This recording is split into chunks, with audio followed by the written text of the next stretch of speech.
Black Friday is coming, and for the adults in your life who love the coolest toys, well, there's something for them this year too. Bartesian is the premier craft cocktail maker that automatically makes more than 60 seasonal and classic cocktails, each in under 30 seconds at the push of a button. And right now, Bartesian is having a huge site-wide sale. You can get $100 off any cocktail maker or cocktail maker bundle when you spend $400 or more. So, if the cocktail lover in your life has been good this year, or the right kind of bad, get them Bartesian. At the push of a button, make bar-quality cosmopolitans, martinis, Manhattans, and more. All in just 30 seconds. All for $100 off. Amazing toys aren't just for kids. Get $100 off a cocktail maker when you spend $400 through Cyber Monday. Visit bartesian.com/cocktail.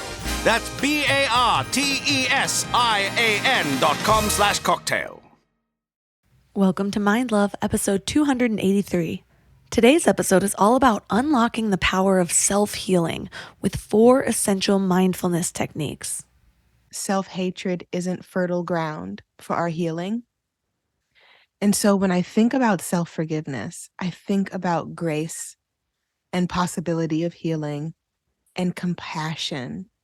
I think about how I would show up for my kids if they made a mistake, when they make mistakes. I love them through it. You know what I mean? And it's like, how do we as adults love ourselves through the crazy shit we've done, the things we've been through, the places we've been that may not have been in alignment with what we said we wanted? Like, how do we soften with ourselves? And so for me, being kind to myself by writing love notes to myself. And I thought it was so dumb when my therapist first told me, like, why don't you write some love notes to yourself? And I'm like, why would I do that? But that really changed my life. Turn up your frequency with Mind Love. Bite-sized brain hacks for seekers, dreamers, and doers. It's time to give your mind a little love with your host, Melissa Monti.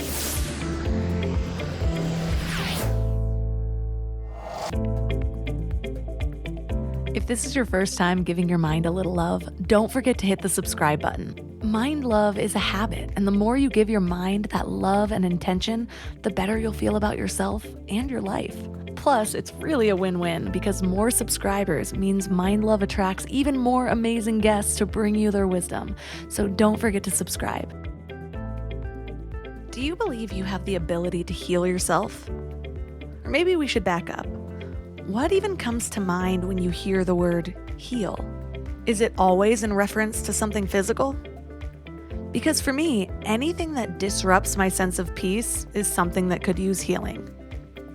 Whatever we're looking to heal, back pain, migraines, cancer, or anxiety, inner peace, or lack of purpose, our minds play a powerful part in the process. And I know it's easy to doubt that that's possible, especially when we're in the middle of it, because when we're in survival mode, it's really hard to access optimism. It's actually impossible to access anything outside of the fight or flight response. But it is possible to train our nervous systems to come out of that response and even go into it less often. And it's also possible to heal ourselves, even with the physical things. It's always funny to me when people look at me with skepticism when I talk about our ability to self-heal, because it's actually a scientific fact that placebos work in as many as 30 to 60% of patients. And think about that. Usually a placebo only involves a sugar pill or a saline injection. But people have so much belief that something is finally coming to help them that they convince their minds or bodies to heal. Just the belief that something will have an effect creates the effect. Now imagine that this belief doesn't just come from sugar or saline, but it comes from actually understanding yourself so that you can access your true power. You get clear on what's causing your self-sabotage or your doubts, whether it's your mindset or your lifestyle, and then you start to make conscious changes. Or you dive deep into your trauma to change your relationship with it and with yourself. I wonder how powerful your beliefs will be then. Probably powerful enough to change the way you feel, right? And probably powerful enough to affect your decisions moving forward, right? To me, that's real sustainable healing. It not only changes how we are in this life, but it also changes what you believe yourself to be capable of, how you handle problems in the future, how you make choices, how you understand yourself. Rather than just looking outside of yourself for a magic pill or someone to come save you, you actually develop the tools to save yourself. So that's what we're learning about today. Our guest is Alex Elle. She's an author, certified breathwork coach, and restorative writing teacher, and her latest book is How We Heal. Writing came into her life by way of therapy and the exploration of healing through journaling and mindfulness, and the whole intention behind Alex's work is to build community and self-care practices through literature and language. So she teaches everything from workshops, courses, and retreats to assist people in finding their voices and create clarity in their lives and relationships. So 3 key things we will learn are how to tend to self-doubt and make room for new beginnings, how to befriend our fear so it no longer controls us, and how to reclaim our power by leaning into what feels good. Before we go deep today, I want to give you a little gift, and I want to give it to you every single day. It's called the Morning Mind Love. I know how life can be. You're all fired up after an inspiring episode, and then a new day or a new challenge comes at you, and it's just hard to keep up that energy. Well, the Morning Mind Love is kind of like an oracle from your higher self to help you start each day with a positive focus. Plus, when you sign up, you get 2 free gifts, a 30-minute binaural meditation and 30 days of journaling prompts to help you remember who you truly are. And it's all completely free. So join over 9,000 people and go to mindlove.com to sign up or text the word morning to 33777.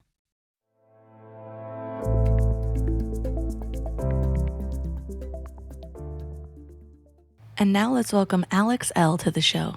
Thanks for having me. So, what inspired your recent work on how we heal? Oh, that's a good question. I really wanted this book to be a reflection of like community, a reflection of the multifacets that happen with healing. And so there's a little bit of everything in this book. There's my personal experience, there are rather my teachings, and also I interviewed some really awesome women about their healing process. So intermixed is kind of like I don't know, it's like a mishmash of stories and reflections, but also meditations and journaling prompts. And I just wanted folks to realize that healing looks so different for everyone and that it doesn't have to look one way. And so there's a lot of that in how we heal. Tell us about the self-doubt that you experienced while writing this book, because that was something I could totally relate to. I was reading it and I was thinking, oh my gosh, I feel like she's in my brain. And it felt like validation for me because sometimes that self-doubt does have the power to talk me out of things, or I guess I should say I give it that power. And I think that there's truth in that maybe I don't deserve to write this, or who am I to create this, or who am I to guide people through this when my life has been such a mess. So what was your experience with that? I feel like what I'm learning on my journey is that self-doubt is a teacher, and it often invites me to remember what is true. That's a really hard thing to do when you're in the thick of it, right? What really shifts us towards our best self is like looking at the self-doubt and saying, okay, what are you doing here? What are you trying to teach me? And what do I know to be true? And I have 3 children. I have a husband. We was writing this book in the thick of the pandemic, a family of 5, home, trying to write, trying to homeschool, trying to just breathe.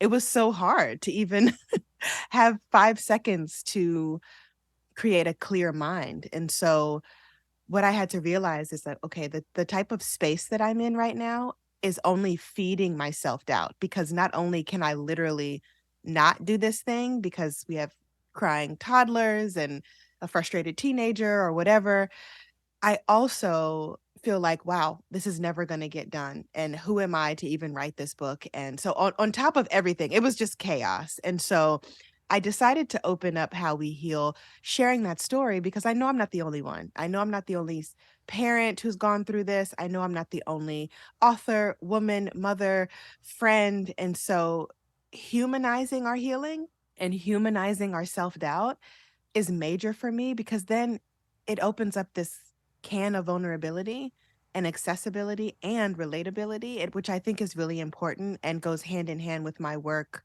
as far as bringing community together, because I am a big believer that when we share our stories, even the rough and the nitty and the gritty, it brings us closer to one another. And so, I look at my self doubt as a teacher. I don't love it, but it's a part of the human experience for me and for everyone, I think.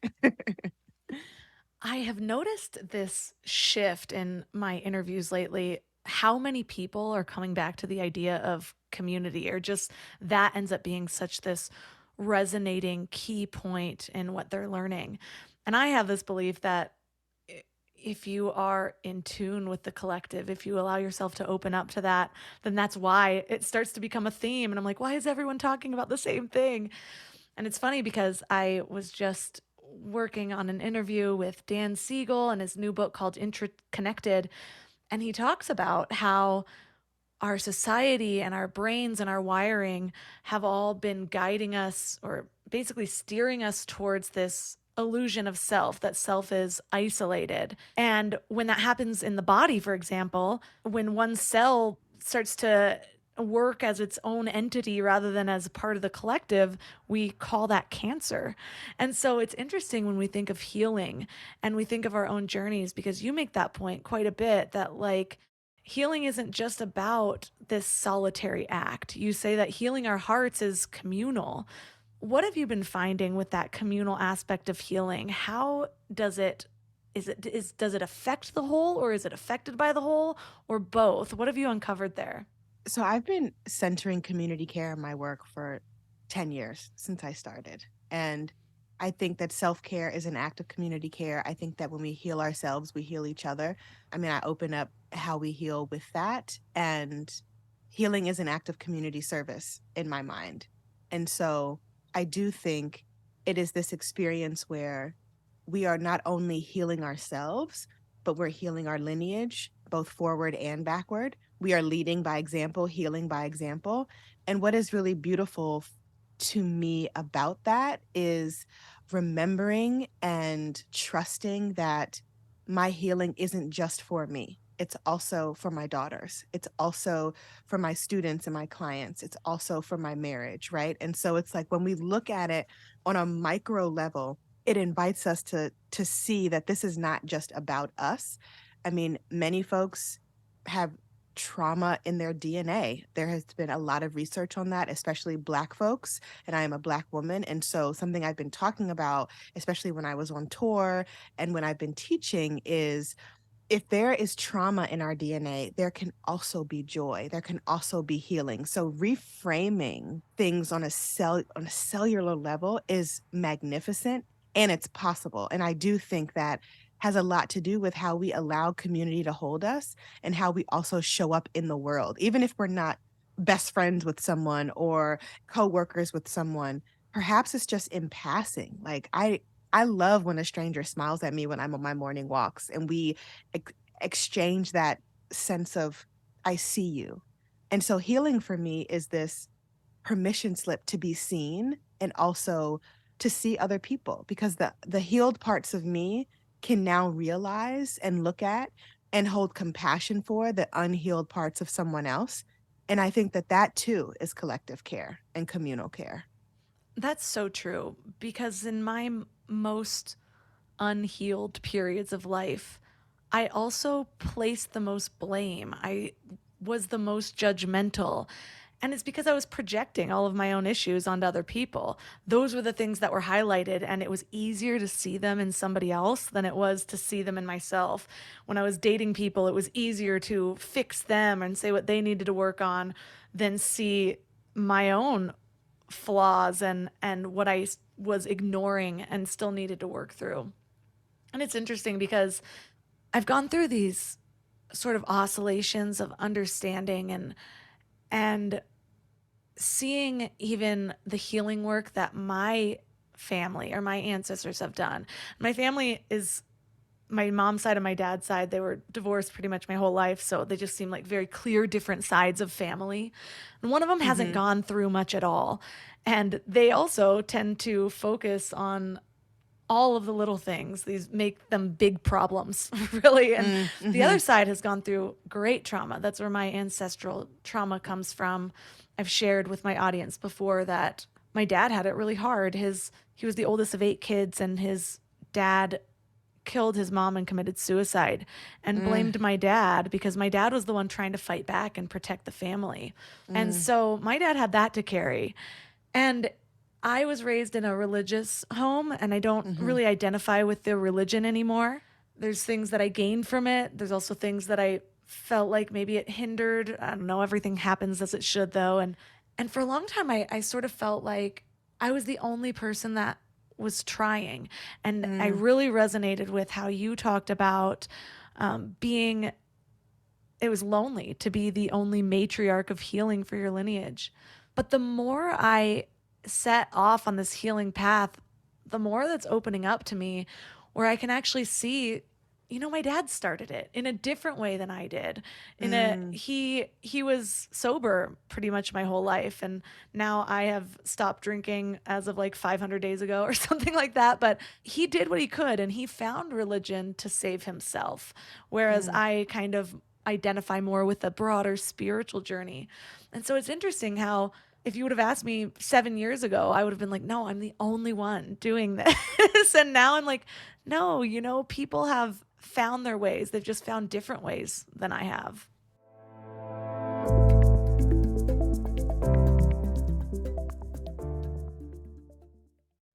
You know what's funny? We spend so much time feeding our minds, reading books, listening to podcasts, learning new things, but then we grab whatever's convenient to feed our bodies. And I get it.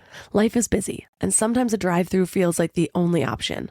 But that's why I take Field of Greens. It's a greens powder made with whole organic fruits and vegetables. No extracts, no lab-made stuff, and just 1 scoop a day gives you simple, real nutrition. Field of Greens feeds your body with fruits and vegetables medically chosen to support your heart, vital organs, and immune system. And let me tell you something. Since I started taking it, I've noticed these little changes that show me how nutrient depleted I must have been before. Like the ridges in my nails, gone. My sleep, so much better. And my stomach just feels happy. You know that dreaded afternoon crash that has you reaching for more coffee or sugary snacks? Well, that's not happening for me anymore. When your body is actually nourished, it runs so much better. I've tried other greens powders before, but Field of Greens is genuinely different. The quality is next level, and you can taste it. It's become my go-to, especially on those days when my eating isn't exactly Instagram worthy, because we all have those days, right? And here's the thing. They are so confident that you'll love it too, that they offer a 100% money-back guarantee. That's how much they believe in their product. So I got you 15% off your first order and free rush shipping. Visit fieldofgreens.com and use promo code MINDLOVE. That's promo code MINDLOVE at fieldofgreens.com. fieldofgreens.com. You know what's interesting about mindfulness? It's not just about being present in the moment. It's about being thoughtful about the future. We meditate, we exercise, we work on ourselves, all to create a better tomorrow, right? But there's one piece of the future planning puzzle that nobody likes to talk about. I get it. Life insurance feels heavy. But here's the thing. Just like meditation is an act of self-care, getting life insurance is an act of family care. It's about making sure your love continues to support your family, even when you're not there to do it yourself. That's why I want to tell you about Select Quote. They're one of America's leading insurance brokers with nearly 40 years of experience helping over 2 million customers. Their licensed insurance agents work for you to tailor a life insurance policy for your individual needs in as little as 15 minutes. And here's what's cool. They actually reward you for taking care of yourself. If you're in good health, they work with carriers that could get you same-day coverage for up to $5 million. No medical exam required. And it's way more affordable than you might think. You could even get coverage for up to $1 million for as little as $20 per month. We just did this all recently after putting it off for years, and I can't tell you the peace of mind just from getting it done. So get the right life insurance for you for less at selectquote.com/mindlove. Go to selectquote.com/mindlove today to get started. That's selectquote.com/mindlove.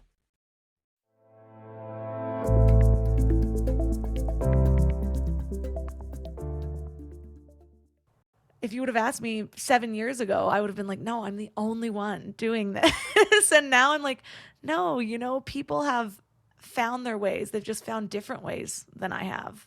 Yeah. And I love that. I love that distinction. Like, people have found their different ways of showing up and in their healing, right? And I think that's really where I've learned to exercise more empathy and compassion when it comes to my mother. I'm completely disconnected from my biological father's side of the family. I don't know much about them. But when it comes to my mom, it's interesting. Like, when I started looking at her as a woman and not just my mother, the empathy and compassion really started to open up for me. And then I could see, like, yeah, I may be the only one healing this way, but I'm sure that in some phase of my mother's life, she thought that what she was doing would be healing for the moment, right? So it's like looking at how people show up and how they try to show up, even if it's not the same way that we would show up.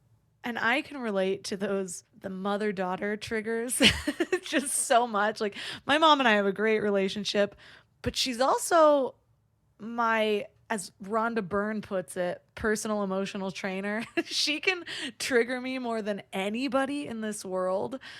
And there'll be times where I'm like deep into my healing work, just doing the work, and I see the way I'm showing up in my family with my husband and my kid or with my friends. And then I go home for the weekend and I feel like I've just reverted back to like teenage angst. I'm like, am I making no progress at all? Right. And it's funny. I think it might have been Ram Dass. I don't know, maybe not. But somebody said, if you think you're enlightened, spend a weekend with your family. And I was like, thank you. I feel so seen. You wrote this so long ago. But Yes. It brings up the point that you teach about how some things will always need tending to in our healing, even if we thought we were further along in the process. Can you talk about that? So I wrote something last year that said, give yourself permission to heal from the same thing more than once. And the reason why I wrote that is because society teaches us to move on, to get over it, to go on to the next thing. And something that I realized in this healing journey in particular is that certain things are always going to hurt. And an example of that could be like the loss of a loved one. My mother-in-law, not my mom. My mother-in-law died 6 years ago. And my husband said to me, this is never going to not hurt. It's all about how I deal with the hurt when it shows up, the tenderness, the aching. And I just remember thinking that, like, aching, the self-soothing, that is what's so beautiful about the healing process, because it's not about moving on or getting over. It's about being with everything that shows up as we are healing, as we are mending, as we are experiencing joy in the midst of grief or gratitude in the midst of grief, right? So I often say to folks, listen, it is absolutely okay that you are still triggered by something you thought you healed from, because at the end of the day, there's no destination when it comes to healing. It's a work in progress. It's a forever love. And that's special. Even though it's annoying, it's special. I'm tearing up over here because I have those things, and a lot of them actually, and they're at different stages of that. And so they show up in totally different ways. The one that still gets me to cry, I hate that it sounds silly, but people with dogs know. I lost my dog of 15 years in May, and Sorry. oh, it was just such a deep loss for me. Like, he was just my family during my hardest times, and I feel it in my body whenever it comes up, and I'm also pregnant, so the tears come a lot faster. I'm okay over here. But yeah, it's funny because I loved that dog so much. Like, we were so close. People were really worried about me when he passed, because they were just like, oh my gosh, we've known you with him. We haven't known you without him, type thing. And what I found so surprising, though, was that one of the biggest things that came up was this almost regret, or Mm. I was beating myself up because when I first got him in my 20s, that was when my life was the biggest shit show. And so it's part of why our bond was so strong was because Mm. I was I felt broken, and I that was when I was discovering that I could find a healing journey, and that I was still spiraling part of the time, and then I was sort of trying to climb out. I was just making a lot of mistakes. And so I could not show up for myself properly, let alone for something else. And I really have said so many times that Maverick saved my life on a number of occasions. Just having something else to care for like gave me a reason to get up. And it's like the moment he died, I was crushed with this guilt of why couldn't I be for him what he was for me in the beginning. And for some reason, it's like my mind wouldn't let me see that I eventually became those things because of what he showed me. I feel like I'm Mm. like overly emotional right now about it, but you No. just feel like a safe space. And so anyways, it's just it's funny how those regrets or the guilt, or it's really the insight of where I need to forgive myself. And those things have come Mm. up so often. Another example that just recently came up and I had like this enlightening moment was I had this whole like the basically my deepest rock bottom with this guy that I was dating that turned out to be a horrible person that nearly he ended up being a secret criminal and nearly ruined my life, all this stuff. And he also gave me a book in the beginning, The Mastery of Love by Don Miguel Ruiz. And it was so Mhm. odd knowing him as long as I did. That was the only thing of that kind that he gave to me. Like he wasn't that kind of person. I don't even know if he read it. I feel like it might have been part of his like facade that he put on. But I had this moment the other day where I was like listening to my own story and it was bringing up these feelings. And I'm like, okay, I'm used to telling my story, but sometimes when I hear it, it'll hit me differently. And it's like that poor girl, what she went through. And then I realized that he was the one who gave me that book because somebody asked me about it. And I had this aha moment of like, you know how sometimes you look at your story and you're like, okay, yes, I've trained myself to see that it's happened for a reason. But I can still get into the mindset, depending on my mood, of like, wasn't there an easier way? Like, really, you had to do Mm. all that? How much time did I waste while my other friends were, saving for a house or something like that? And I'm doing all this catch up. And so it was just this moment where I just felt this message that, like, that book was the seed planted where God, the universe, was showing me, like, that did happen for a reason. It happened exactly as it should because that book was one of the biggest stepping stones to even realizing that healing myself was possible, that I wasn't Mm. just at mercy of what could happen. And so I know that self forgiveness is such a big part of your message. How do you approach it? And I think what was hard for me is even uncovering the parts that I needed to forgive. Like I didn't even know I was harboring this self resentment. So, what's your process for that? Ooh, self-forgiveness is a daily practice. And something that I say in How We Heal is self-hatred isn't fertile ground for our healing. And so when I think about self-forgiveness, I think about grace and possibility of healing and compassion. I think about how I would show up for my kids if they made a mistake, if when they make mistakes. I love them through it. You know what I mean? And it's like, how do we as adults love ourselves through the crazy shit we've done, the things we've been through, the places we've been that may not have been in alignment with what we said we wanted? Like, how do we soften with ourselves? And so for me, that started in therapy when I was in my 20s, like being kind to myself by writing love notes to myself. And I thought it was so dumb when my therapist first told me, like, why don't you write some love notes to yourself? And I'm like, why would I do that? But that really changed my life. Being kind to myself, especially when I dropped the ball, especially when no one else around me was being kind. Like, how do I hold and love myself through this thing? And so it's a little bit deeper to me than I forgive myself for, but more so like, How are my actions leading with grace and forgiveness? And some days that's really hard, especially in motherhood, but also it teaches me so much about how to see myself and how to see others.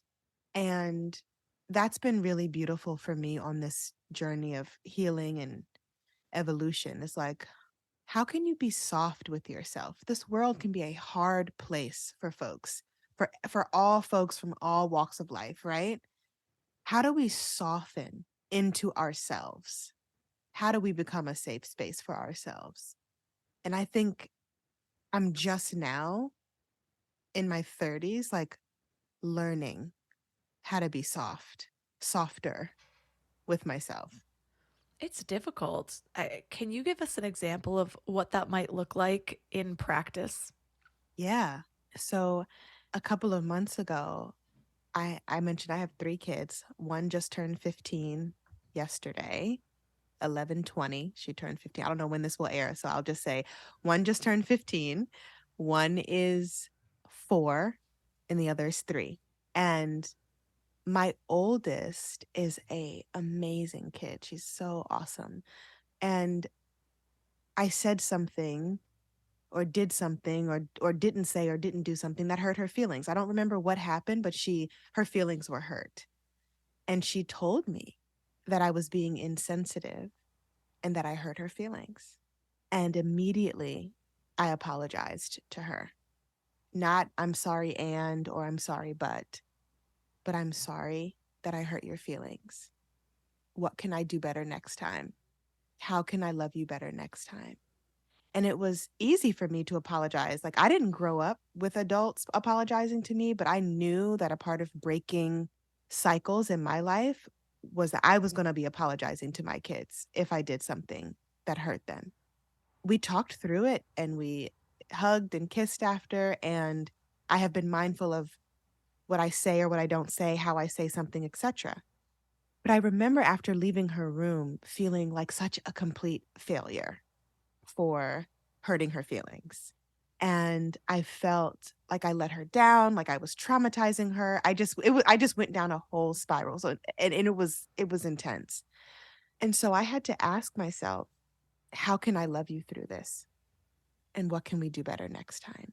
And that was the same thing I asked my kid is something I asked myself. And I had to be honest with myself and say, you are just a human. You are an amazing mother. You are a kind, empathetic mother. Sometimes we don't have the best days.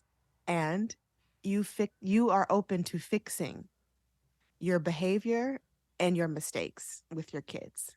Forgive yourself for being insensitive. And it was in that moment where I had to talk to my husband, and he was like, look, it's all right. We all have bad days.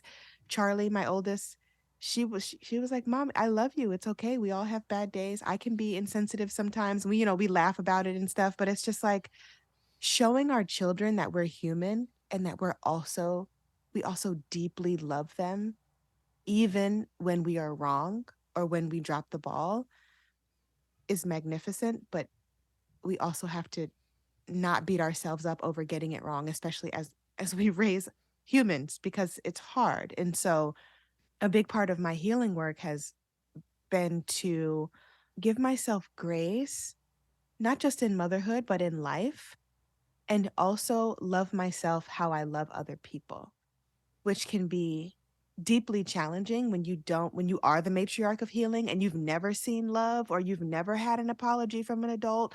You know what I'm saying? Like, if you don't know what you're doing, it is hard.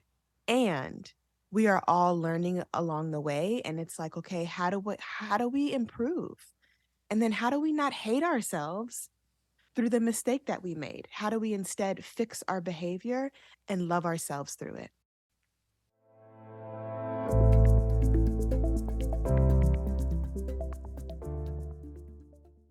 We're all searching for something better in life, right?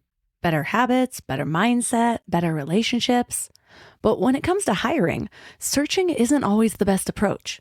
Instead of searching, why not match? That's where Indeed comes in. If you need to hire, you need Indeed. It's your go-to matching and hiring platform with over 350 million global monthly visitors.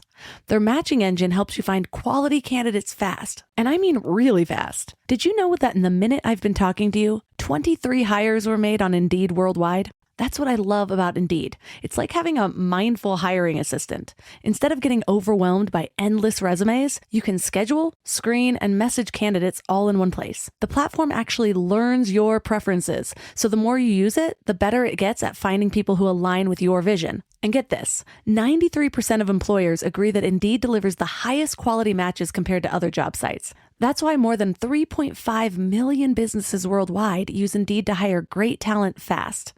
I just love that it keeps all of my hiring processes organized. I can do everything right there instead of having spreadsheets and notes and video call links. And listeners of this show will get a $75 sponsored job credit to get your jobs more visibility at Indeed.com/mindlove. Just go to Indeed.com/mindlove right now and support the show by saying that you heard about Indeed on this podcast. Indeed.com/mindlove. Terms and conditions apply. Need to hire? You need Indeed.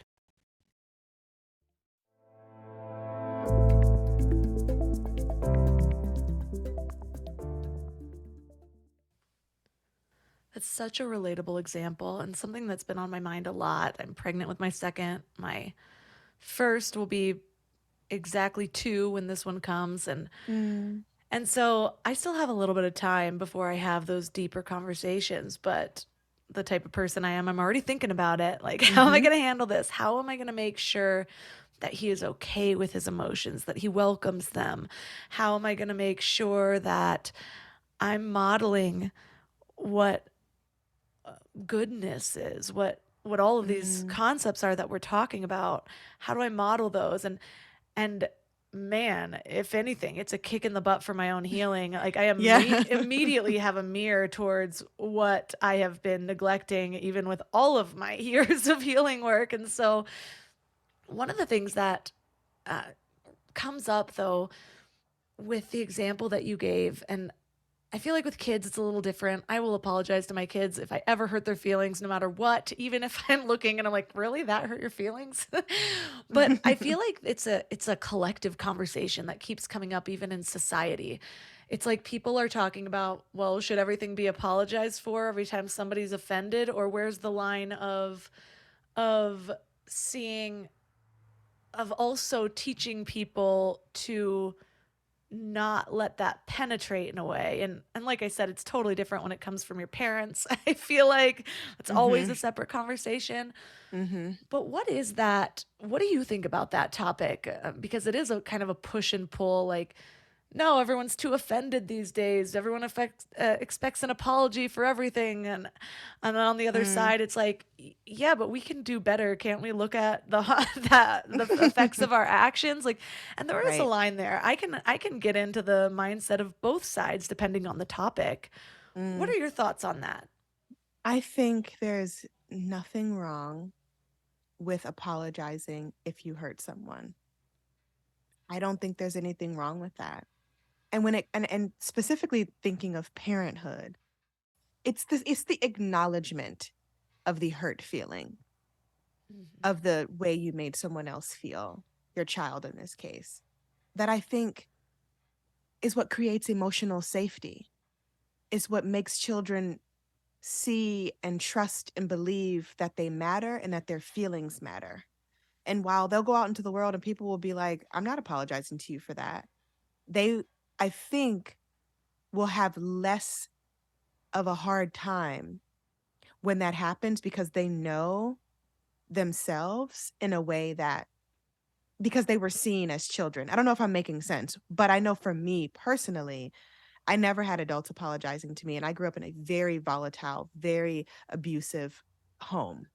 And that is something for me that, one, I do not want to, of course, I'm not volatile or abusive to my children, but if they say that, hey, that hurt my feelings, that is like, that's emotional safety when a child can say to their parents, you hurt my feelings.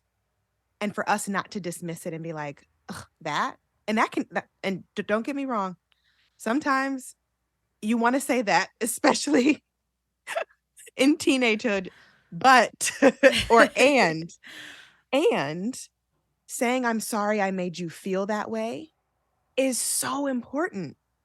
It's important to me. It's really hard to put into words. It's about the acknowledgement. It's about the creating of emotional safety. And even when I look at my 4.5-year-old and my 3-year-old, they're 20 months apart. It's pure chaos in this house with them. And they can be really rough and tumble and all of that. And that they can hurt each other. They can hurt each other's feelings. But it's second nature for them to say, I'm sorry. Because they hear us saying that to each other. And it's not like we're not just teaching them to say, I'm sorry. We're also teaching them to change the behavior. Right. So it's like, I think it's cyclical. And I also understand where people are coming from, where it's like people are too sensitive these days. But I don't think sensitivity is a bad thing. I think that if you hurt someone, whether it was your intention or not, an apology is important. It creates emotional safety. It creates empathy. It creates connection. It is communal care. And that's the best way that I can put it. And my oldest is so in tune with her feelings and her emotions. Like even with her friends, when they have falling out or whatever, she leads with such maturity and boundaries and kindness. And I truly believe it's because we create safety in our home with how to interact with people, with how to change your behavior, with how to, if you hurt someone, with not just saying I'm sorry, but demonstrating, like it's important. It creates better human beings. I really believe that, you know, less, passive aggressiveness, less judgmentalness, it's more like human to human. And humans are messy. And sometimes shit is like, damn, you're mad about that. But like we have to acknowledge that people will feel how they feel. And if we love and value someone and their feelings, there is nothing wrong with an apology. Yeah, I totally followed that. And I had like mini epiphanies as you were speaking, like the collective masterminds of both of our wisdom coming together. And one of the things that came up for me is I think the biggest piece that you said that I'm like, yes, is the acknowledgement, because that's something you learn when you're raising kids. I've read a bunch of parenting books at this point, and it's interesting dealing with a toddler because you can't just sit them down and logic with them, Right. And There's so no logic with a toddler. yeah. And so you have to acknowledge their feelings, and most of their feelings by an adult standard are going to be ridiculous. It's like, okay, like you asked for a piece of cheese, then you threw the piece of cheese on the floor and now you're upset. Like what? And so it's like these little things, but it teaches me so much, because whereas my first thought was, yes, I would handle it differently with my own kids. What I feel like is expected from me and in managing their feelings is different from a friend or somebody else or a stranger online. But then the more I sat with it and listened to you speak, I thought about the idea that no, everybody, first of all, needs their feelings acknowledged. And I think that is one of the big step that gets missed. If somebody sits there and they're like, well, like I understand the concept of like, okay, if I said something to somebody and I meant no harm by it, and it touched a wound of theirs that I did not know existed, and then they're upset, is that my fault? No, it's not really my fault. But my choice to be a friend to that person, or to be somebody, even if it's not a friend, it's somebody that I just come in contact with, my choice, it's how do I want to be in this world? Well, I want to be somebody that leaves somebody feeling better than when I first got there. And if that's what I'm trying to create, then that requires something different than saying, well, no, this is your problem and not mine. And I had a friend once, and that I remember it was during a really lonely period in my life. Like I had to be out and about. If I was at home, it was like my trauma would build up, and I just didn't know how to be alone with my thoughts. And I felt left out with something, sent a message about it, explaining this. And she just responded with I can't be responsible for your emotions around this, something like that. And I remember at the time it felt like a knife to the chest. But like a few years later, we ended up getting together for dinner, and I ended up thanking her for that moment, because I sat with it for a very long time. And I was like, You're right. You weren't responsible for that. And I do see how I was overreacting. But now that years have passed, even that, now that I've gone through my own journey, do I think that was the easiest way I could have learned? Not saying it was her responsibility to teach me that, but like it didn't feel good at the time. I felt worse at the time. Like there are different ways to say, like, to approach people with that. And I think one of the best ways for me in the way of how I feel seen, if say this were happening between me and my husband and he hurt my feelings without meaning to, or vice versa, curiosity even. Yes. Like if I don't understand why I hurt somebody, there's a lot to be said about actually asking what was it about that? What wound did that open up for you? I mean, however you want to voice this, but then it's a conversation, and together, just like I said, with the collective masterminding of our wisdom, different things come up. A lot of times we both don't have the answers. I feel triggered by something and I don't even realize why I'm triggered by it. I've got to go layers deep. And somebody being willing to create that space for me and saying, like, well, what was it about that? That can help me unravel things that need healing. That can actually, rather than leaving me alone in even more despair, and it takes 3 years for me to come to this conclusion of thank you for doing that for me. Instead, it's like being this space right there. That's who I want to be for people. I love that. But I think that also comes with the healing that we've done, the place that we are on our path. Something I tell my clients and students all the time is like, just because we're on this path in our healing doesn't mean someone else is, like, and that's okay. Sometimes we are much further, and further doesn't mean better. Let me just clarify. But sometimes we are much further than someone else might be, and vice versa. I know that when I was in the beginning stages of my healing, there was some things that I am not proud of. The things that I didn't handle well, the conversations that I didn't have, the lack of self-awareness enough to be curious about someone else, right? And so I think it's all a learning. It's all a learning phase and process, and holding the care, the community care for each other is so valuable, deeply valuable. But I do think that requires self-awareness. That requires getting curious, even if we're annoyed. Like I'm a married person, I have a husband, and there's some times where it's like, oh my gosh, like, are we reading the same book? Like, but it's how like, hard is it to hang how the hard is towel over it? the right bar? Listen. So let's get down to why this is challenging for you. But like, just holding things, like, we're being funny right now, but like truly holding things with love. I think that's what it comes down to. Holding things with love and curiosity and understanding, compassion. Like, there's not a lot of people who are taught to do that. We are learning as we go, And so, we'll have to learn the hard way more times than not. But I think we're getting there. I think we're all getting closer a little. That's what I think is so beautiful about intimate relationships. Yes, they can trigger you a whole lot, and all the little things come up. But like I said earlier with children, it's another version of a mirror that shows us. And depending on the type of partnership you have, if the person's on the same healing journey, that can go even faster. Because imagine a couple who's always willing to like be curious about each other's triggers rather than, oh, you're bringing this up again, you're nagging me about this again.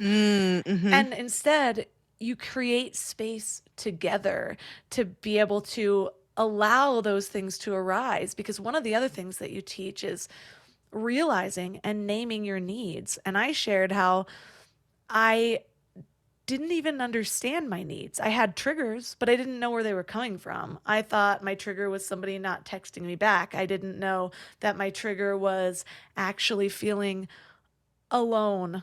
Like just going layers deeper, or feeling like I was on a path by myself so often, not feeling seen. And so it might sound the same, not texting back, not being seen, but they're two very different things. One's this surface level sort of material manifestation of it. The other thing is like this deeper wound. And so if we're always just focusing on the trigger, then we only see those surface level things and we don't get to the root cause. It's like taking an Advil when we have a consistent headache and not saying like, why have I had a headache for 3 years? Like maybe there's something Yeah. else that I can do. Yeah. And so that for me has that willingness to hold that space for other people has come from understanding that I don't always know why I'm triggered, that I don't always know my needs until I have that space or this specific situation comes up and it uncovers for me or whatever it is. And so it makes me more patient with other people when I'm like, do you even know what you're talking about? You're just lashing out at me. You know what I mean? And so why do you think that it's so difficult to not just name our needs? Because that's a whole thing about enforcing boundaries that we could probably talk about forever also. But sometimes we can't even really see them enough to name them effectively.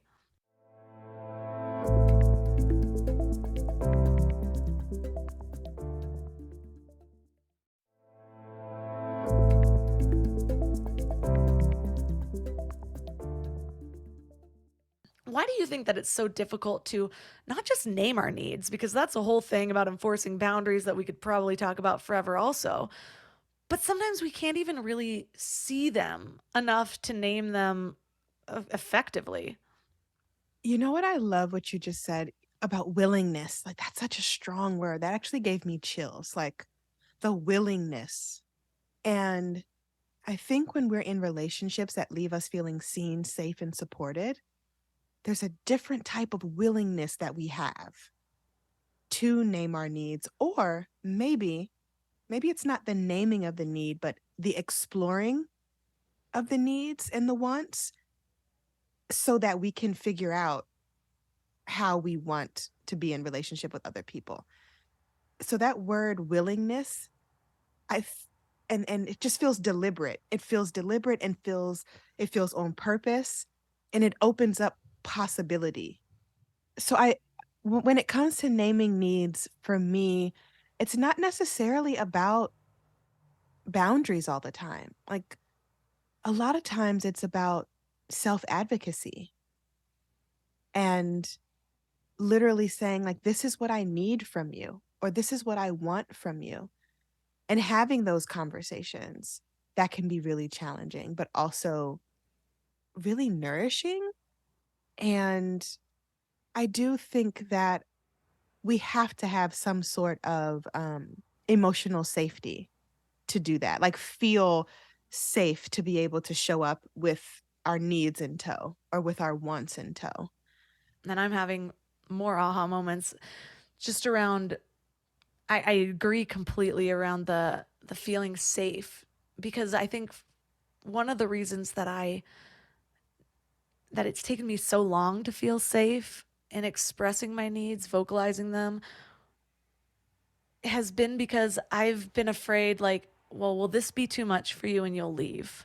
Because I've always been just sort of felt solo my whole life. Only child, moving a lot, switching schools.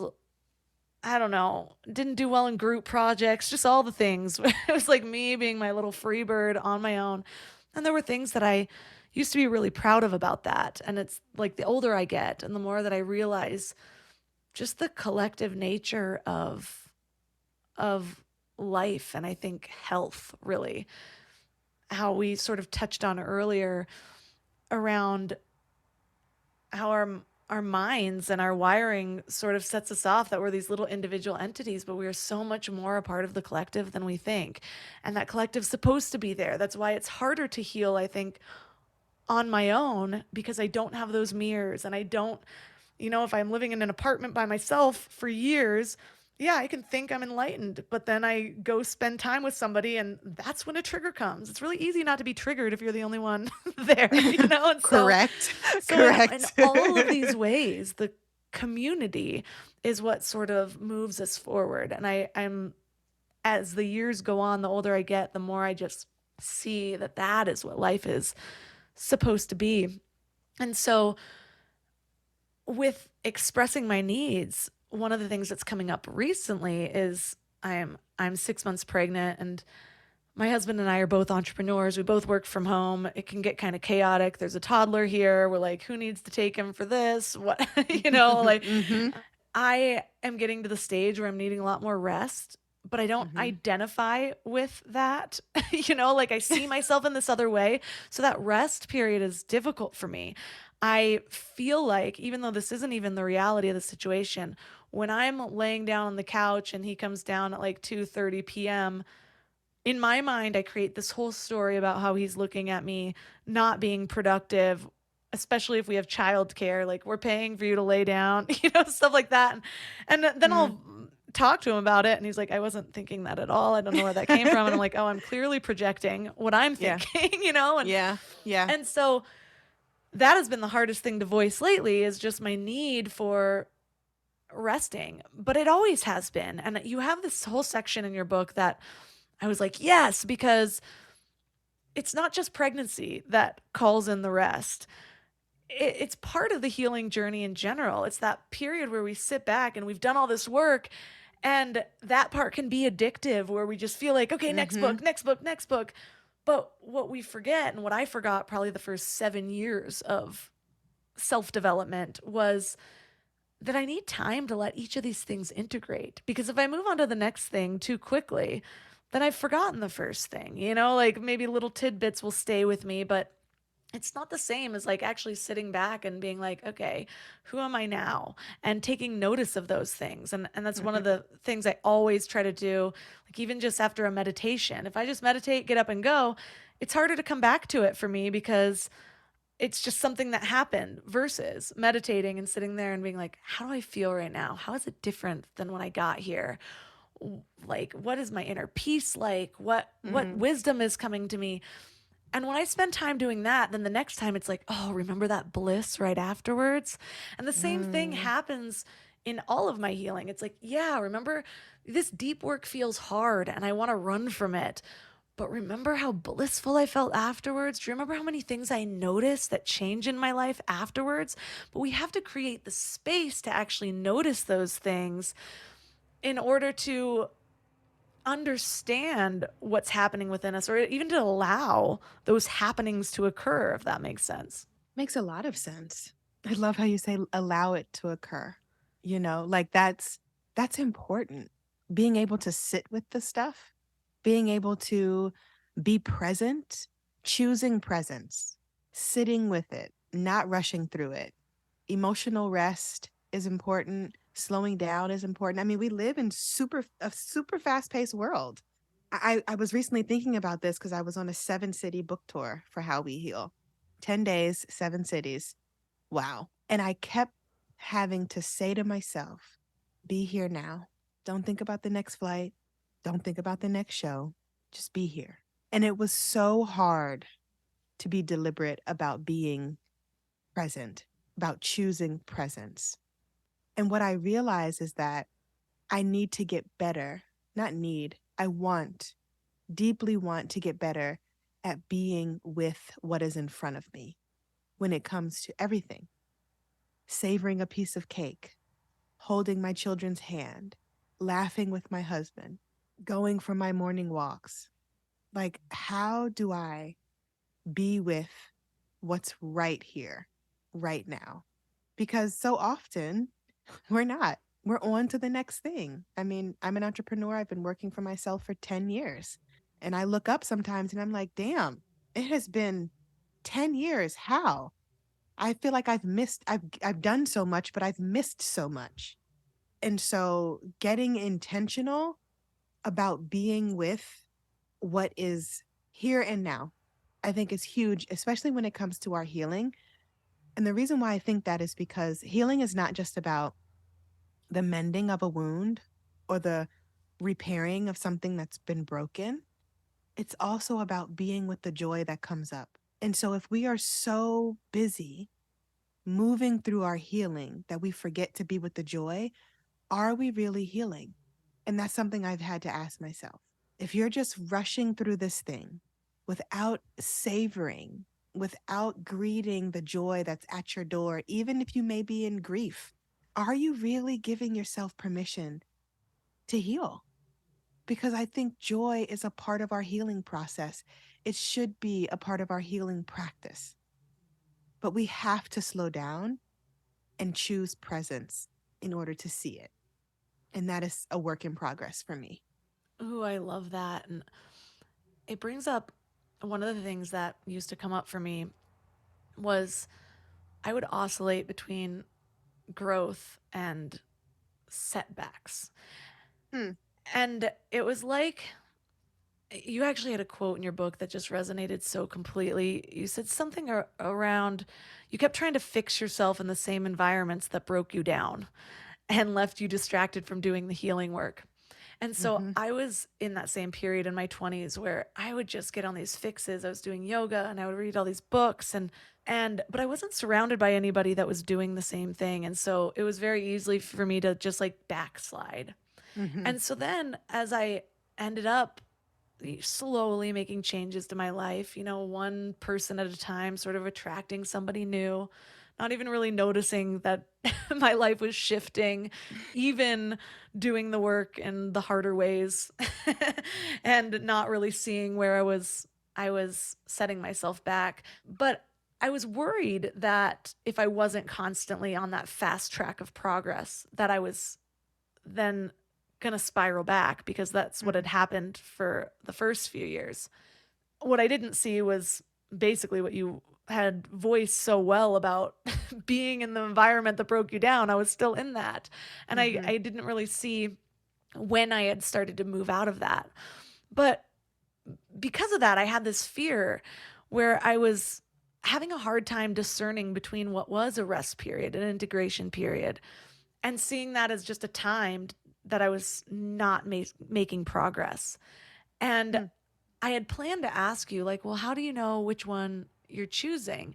If you're choosing to sort of cease the progress, or if you're choosing to rest and integrate. And I think you answered it, and it's in the presence.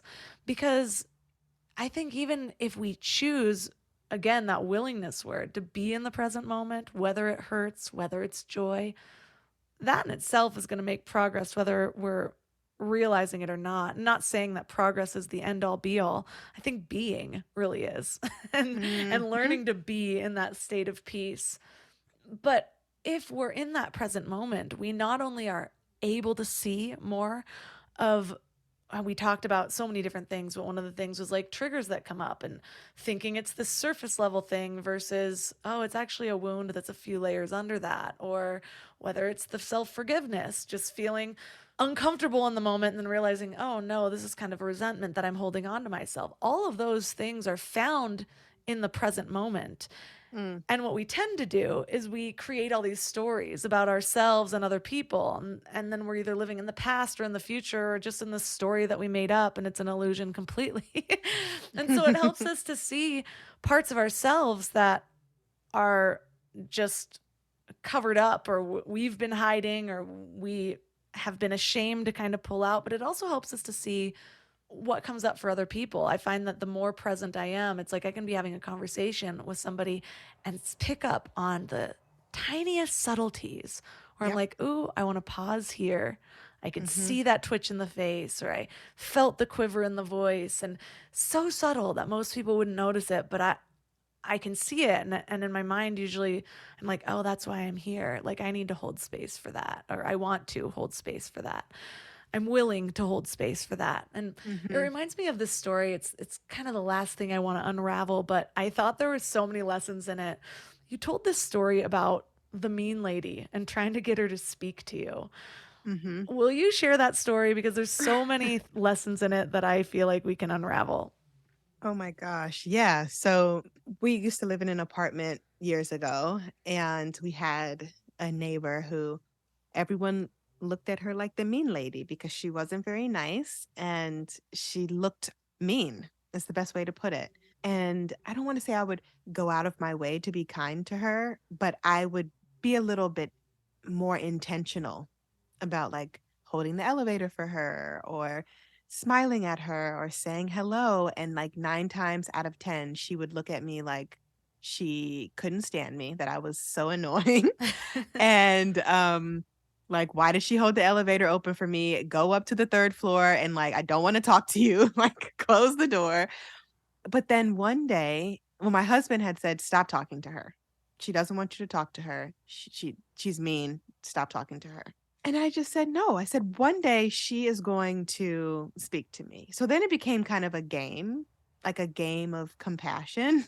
I don't know if that counts. I don't know if Thich Nhat Hanh will be happy about me saying that, but I just really knew that she was hurting because I knew that look. I knew that look. I could feel it in my body because I used to have that look. And I used to think, like, what did she go through?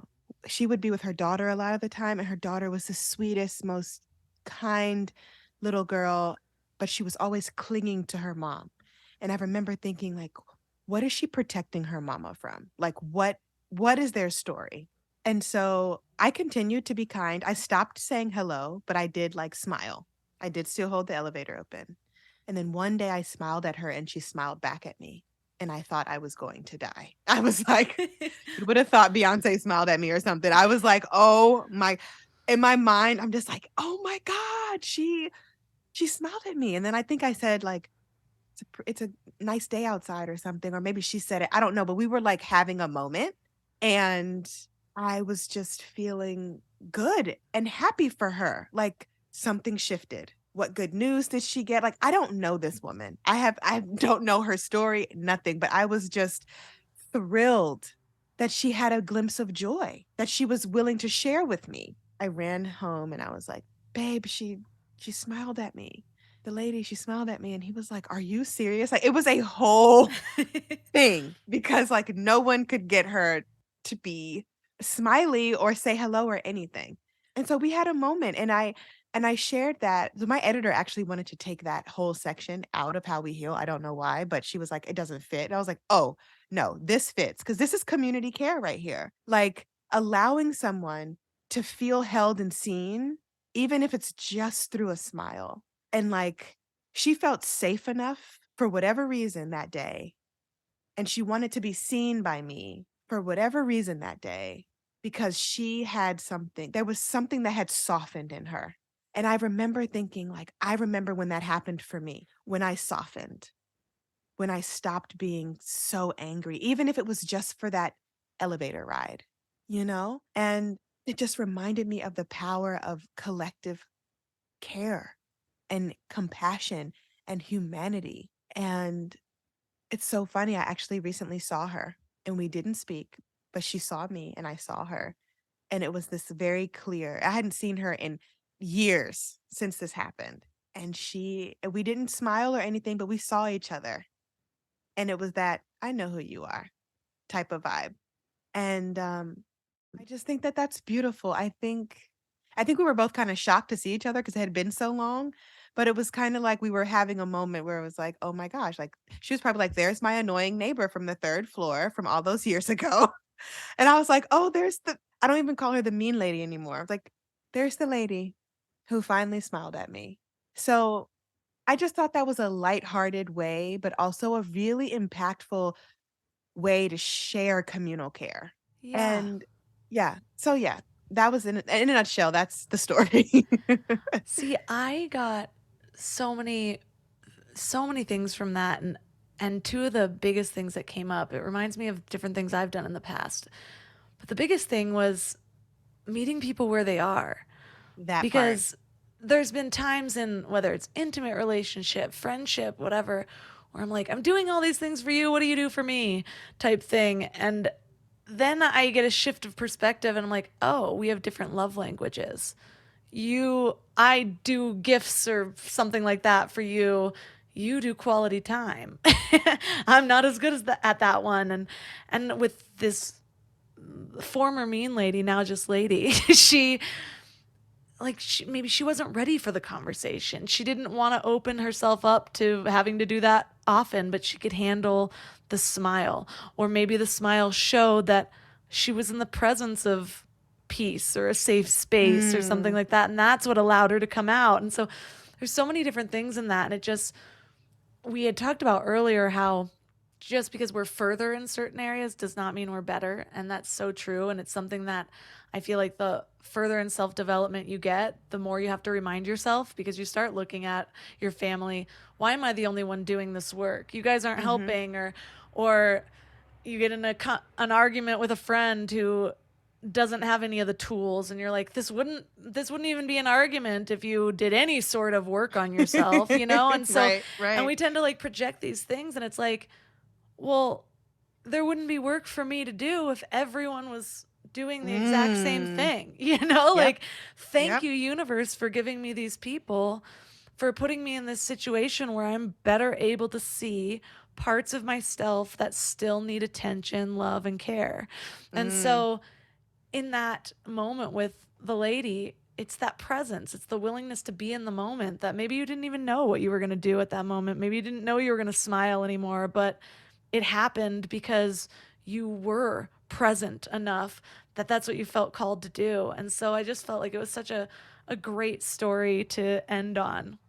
Thank you, because that story almost didn't make the book, but I'm so glad it made the book. You can send your editor this clip. See? Well, thank you for this conversation.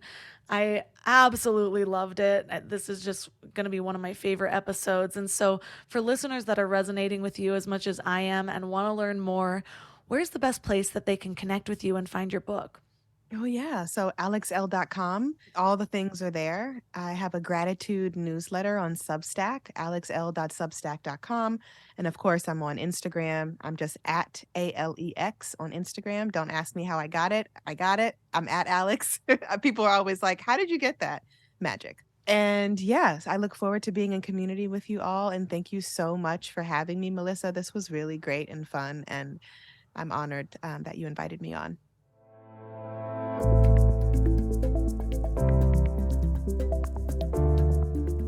All the links for this episode will be at mindlove.com/283. Your challenge for this week is to just journal. I found that that's one of the best ways to get in touch with myself, whether it's a new perspective on what I'm going through or new ideas from my higher self on how to heal those things. I was reading something recently about how just 5 minutes of journaling, if you have a way to actually access your old journals, whether you're going back and reading through them, you're using a note-taking application that actually connects ideas for you, my latest obsession, which I'll tell you about in a minute, but just being able to journal and look back at it for just 5 minutes a day can provide you with so much clarity on the different patterns that you'd otherwise not see. So I am the type of person that has to change up my habits quite frequently in order to keep the fire alive, as you could say. So sometimes I'll be really into writing by hand in a journal or paper planners, and then I'll go through phases where I'm really into digital. Well, just last week, I've started to get really into digital again, and I've been using this note-taking app called mem.ai. Not a sponsor, not affiliated whatsoever, but it is such a cool application because it's kind of like Evernote or Bear, which are two programs that I've used, but it connects ideas through AI, and you can link your notes in all these different ways. And so I've been journaling every day with specific prompts, and just the clarity I feel when I'm done from like a 3 to 5 minute writing session. I feel empowered. I feel like I've already cleared some of my guck that's on the inside. So I highly recommend trying that. Whatever appeals to you. Handwriting, a digital note-taking system, speaking, and there's an app called Otter where you can just speak and it'll transcribe. That's pretty cool. I like to do that on long walks when I have ideas. So whatever works for you. And if you need help with these journaling ideas, because I know that sometimes you get there's just a blank page, you're looking at it, you have no idea what to write, journaling prompts are really helpful. You can Google some. If you have joined the Mind Love membership as an annual subscriber, you get a Trello board, which I find is the most fun way to have a journaling practice. I have a whole Trello board that I've set up with different topics, over 600 prompts, and you just drag them over to kind of plan out your week of what you want to journal about. And you can either write them right in the Trello cards, or you can write them in whatever note-taking application or planner or binder of your choice. And it's just a really inspiring way to kind of get to the depths of the things that are really helpful when it comes to your self-growth. So check out the Mind Love membership options at mindlove.com/membership, because there are so many awesome bonuses. I'm going really hard with value within this membership, and the price will eventually be going up. So get in now as a founding member. You can find all of my sponsors at mindlove.com/sponsors. If you love this episode, share it with somebody or take a screenshot and tag me, Mindlove Melissa and Mindlove Podcast, and share it on Instagram. I love hearing from you guys, so don't hesitate to reach out on Instagram as well. And that's all for today. So thanks for giving your mind a little love today, and I'll see you next week. Thanks for tuning into Your Higher Frequency with Mind Love. Head to mindlove.com for a free gift to keep your vibes up until next week.